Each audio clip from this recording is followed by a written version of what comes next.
La troisième édition du rapport Hygiene Matters porte sur l'hygiène et les femmes. Ce sont les femmes les principales utilisatrices de produits d'hygiène et de soins personnels. Et finalement, ce seront elles qui seront au cœur des progrès en matière d'hygiène et de santé dans le monde. L'hygiène dans l'éducation joue un rôle prépondérant.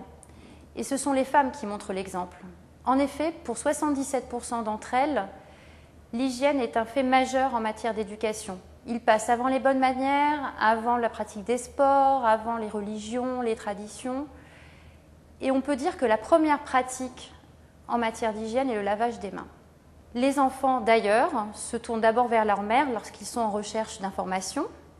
À noter le rôle croissant d'Internet, puisque la moitié des personnes recherchant des informations en matière d'hygiène se tournent vers Internet. En matière d'hygiène, les tabous ont la peau dure. Prenons l'exemple des règles. Les règles occasionnent une gêne sociale très importante chez la plupart des femmes. Notamment en Chine, 87% des femmes vivent très mal cette période du mois, contre 27% des Suédoises et 7 femmes françaises sur 10. Étonnamment, en France, la plupart des jeunes, c'est-à-dire les 3/4, vivent très mal cette période du mois. Ce fait est d'ailleurs corroboré par une étude que nous avons menée pour la marque Nana. Parce que nous sommes des experts de l'hygiène, nous avons voulu en savoir plus sur le rapport des Français à l'hygiène. Quels sont les faits marquants du rapport 2010?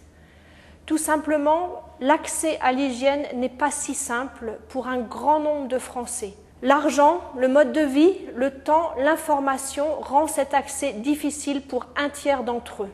Autre fait marquant, les parents, les enfants et l'hygiène. Les parents français sont particulièrement concernés par la relation à l'hygiène de leur enfant.